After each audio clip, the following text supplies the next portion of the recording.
सकाळ सकाळ आमच्या आई सावळीने लाथाबुक्क्या घालून उठवलं आम्हाला. म्हणले जा केस बिस कापून ये, केस खूप वाढलेली आहेत. मग पॅन्ट पण घेतली, पॅन्ट अल्टर करायची होती. पॅन्ट घेतली, डिक्कीत टाकली, मग निघालो. केस कापतानाची काही शूटिंग केली नाही, केस कापले बिपले बरोबर चिकना विकणं झालो. मग निघालो. मग तिकडनं गाडी घातली सरळ अल्ट्रावाल्या दादाकडं.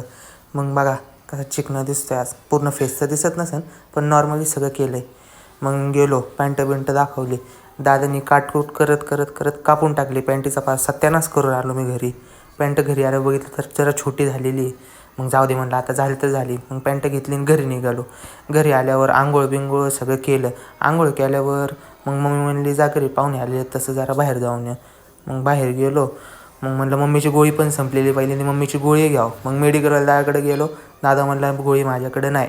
दादा म्हणला गोळी ऑर्डर करून देतो तुला, संध्याकाळी 9 वाजता आणि गोळी घेऊन जा. मग दादाकडे गोळी ठेवून टाकली ती. मग गेलो, गुलाबजामुन घेतले, चिप्स घेतले, कारण की पाहुणे आले होते घरी. मग येता येताच दही पण घेतलं, मिरच्या पण घ्यायला लावल्या मम्मीने. मिरच्या का फिरच्या ते रोजच आणायला लावते ती. मग मिरच्या घेऊन घरी आलो. दही बी दिलं, काय करत